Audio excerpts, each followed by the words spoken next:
आप सभी यूपी मुख्य सेविका के सभी बहनों को हमारा नमस्कार।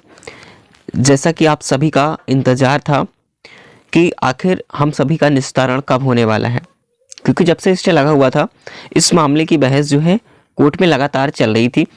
लेकिन सबसे अच्छी जो खबर है वो कल 18 तारीख को मिली। हालांकि आपको सभी को पता है कि इसकी बहाली को लेकर के सभी का इंतज़ार है कि जल्द से जल्द इसकी बहाली हो और कोर्ट में का मामले का निस्तारण होते हुए रिजल्ट का जो है जल्द से जल्द डेट मिले और रिजल्ट हमारा जारी कर दिया जाए।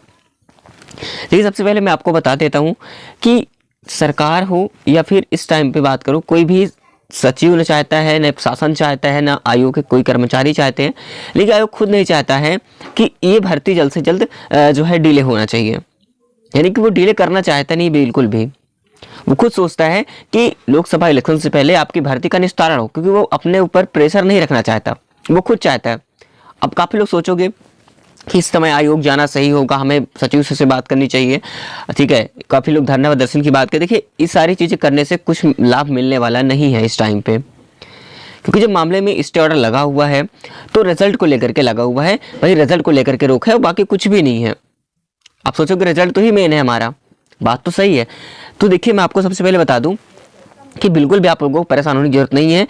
मैं आगे आपको चलिए कुछ सारा निस्तारण आपको बताता हूं कि आखिरकार इस मामले का जो निस्तारण है वो कब होने वाला है। तो सबसे पहले मैं आपको बता दूं, बस मेरी बातों को सुनना। जैसा कि आपको पता हो कि कल जो कोर्ट में सुनवाई हुई है, इससे पहले भी आपको पता है कि 20 तारीख को जो मामला पहले लगा हो दिसंबर में, उसके बाद बताओ 5 जनवरी लगा हो, 5 जनवरी कोई सुनवाई नहीं हो पाई थी। जब 18 तारीख यानी कल के डेट में जो हेयरिंग डेट लगी हुई थी कोर्ट नंबर 35 पे, ठीक है, तो इसमें 35 कोर्ट नंबर पे लगी हुई थी, तो इस पर जो है मामले का निस्तारण जो है नहीं हो पाया। इसके वजह का रीज़न क्या होता है मैं आपको बता दूं। देखिए, वहाँ पर क्या होता है कि बहुत सारे ऐसे कुछ डॉक्यूमेंट्स होते हैं, ठीक है, उन्हें प्रूफ चाहिए। बहुत सारी ऐसी चीज़ें होती हैं जो उनके वकीलों द्वारा और उनके एडवोकेट जो उनके पिटीशन होते हैं उनके द्वारा उन्हें जो है सच्ची चीज़ें नहीं मिल पाती हैं, सही चीज़ें। तो उन्हें कई बार क्या होता है, मौका मांग लेते हैं कि हमें इतने समय का वक्त चाहिए, हम नेक्स्ट डेट पे क्या करेंगे, सही साबित होने का मतलब वो चीज़ें जो होती हैं फाइल होती हैं वो दे देंगे। बहुत सारी चीज़ें होती हैं वो उनके पास नहीं हो पाती, उस टाइम पे वो कागज़ नहीं हो पाता या फिर कोई डॉक्यूमेंट मिसिंग हो गया। तो बहुत सारी चीज़ें होती हैं जिन्हें उन्हें देना होता है, वो उस समय हो सकता है ना दे पाए हो, मौका मांगा हो, इस वजह से इतना समय लगता जा रहा है। लेकिन राहत की बात यह है कि विभाग हर एक तरीके से चाहता है कि जल्द से जल्द ये भर्ती निस्तारित हो। लेकिन वो जैसे ही ये चीज़ें उन्होंने ये कहा है कि जैसे ही अगर भर्ती से मामला निस्तारण हो जाता है वैसे ही वो रिजल्ट का जो है पूरा डिक्लेरेशन कर देंगे, ठीक है। क्योंकि शासन प्रशासन जो पहले अभी तक जो डिले हो रहा था वो शासन के स्तर पर हो रहा था, ठीक है, जो शासन चाहता था उस हिसाब से हुआ था। लेकिन जो अब है डिले हो रहा है ये कोर्ट मामले की वजह से हो रहा है। अब यहाँ पर सरकार नहीं चाहती है, ना ही विभाग चाहता है, किसी प्रकार से कोई नहीं चाहता कि भर्ती और भी ज़्यादा डिले हो, ठीक है। तो ये भर्ती आपके कंटिन्यू बिल्कुल क्लियर है, ठीक है। लेकिन बस रिजल्ट पे स्टे लगा हुआ है। जैसे ही ये तो फिर मामले का निस्तारण हो जाएगा, रिजल्ट आने की जहाँ तक बात की जाए तो मामले के तो हर एक तरीके से निस्तारण हो जाए, मामला डिस्पोज कर दिया जाए या तो फिर किसी भी प्रकार से इस मामले को जो है हटा दिया जाए। तो हर एक तरीके से कई तरीके से इसका निस्तारण हो सकता है। इस मामले को लेकर के जो है आयोग खुद चाहता है, इसके लिए उन्होंने देख पता है कि भाई काउंटर एफिडेविट उन्होंने लगाया था, काउंटर फाइल की थी उन्होंने। लेकिन जो भी मामला है वो जब तक चल रहा है, जब तक इसका पूर्ण रूप से निस्तारण नहीं होता, पूरी सुनवाई नहीं हो जाती, किसी भी प्रकार से इसका अंतिम निर्णय होना चाहिए, तभी जाकर के इस मामले का निस्तारण होगा, ठीक है।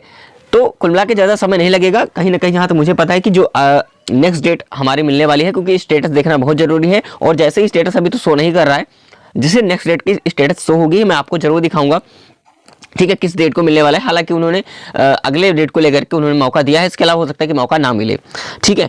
तो थोड़ा सा आपको वेट करना ही पड़ेगा, ठीक है। जैसे ही मामला आता है हमें कॉल लिस्ट मिलती है और स्टेटस शो करता है, वैसे ही मैं आपको कोई अपडेट लेकर के सामने आ जाऊंगा। अभी तक कोई अपडेट जो है कल से शो नहीं हो रही है, ठीक है, बिल्कुल।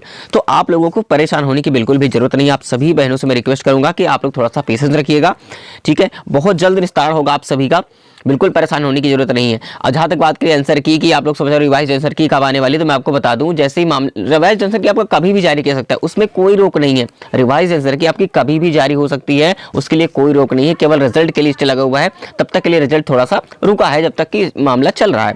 लेकिन अब ज़्यादा दिन तक नहीं चलने वाला, तो फिलहाल आप क्लियर समझ चुके होंगे। वैसे ही सब लोग चाहते हैं कि सारे का मामले का निस्तारण हो, ठीक है। विभाग भी, हमें कई बार आपसे बताया कि विभाग खुद नहीं चाहता कि भर्ती में डिले होना चाहिए, ठीक है, वो खुद चाहता है कि जल्द से जल्द मामले का निस्तारण किया जाना चाहिए ताकि वो भी बरी हो, क्योंकि बहुत सारी वैकेंसी भी पड़ी हुई है जो पेंडिंग पड़ी हुई है, उनका निस्तारण करना है। इस वजह से वो खुद नहीं चाहता कि ऐसा डिले हो। बस जैसे ही कोर्ट ऑर्डर पास होता है, वहाँ से निर्देश मिल जाता है वो एक तरफ से, वैसे ही आपका रिजल्ट जो है पब्लिश कर दिया जाएगा। बाकी कुछ दिक्कत नहीं होने वाली है। जो बहनें जिन्होंने ग्रेड दाखिल की है, अनीता सिंह जी 75 अदर ने, अब ये सोचो कि आपकी वैकेंसी में इंक्लूड नहीं होंगे। आप टेंशन मत लीजिए कि हमारे जो आपका रिजल्ट है पूरे का पूरा रिजल्ट आएगा, ठीक है। जो 26 पेपर रिजल्ट है वो पूरा जो रिजल्ट है वो आने वाला है 2600 प्लस का। बिल्कुल परेशान मत होइए थोड़ा सा भी, ठीक है, टेंशन मत लीजिए। आप में कोई आंच नहीं आने वाली है। जब उन्हें अगर मामले का निस्तार करेगी भी, ठीक है, अगर कोर्ट की तरफ से आदेश मिलता भी है तो उन्हें अलग से सीटें इन्हें देना पड़ेगा।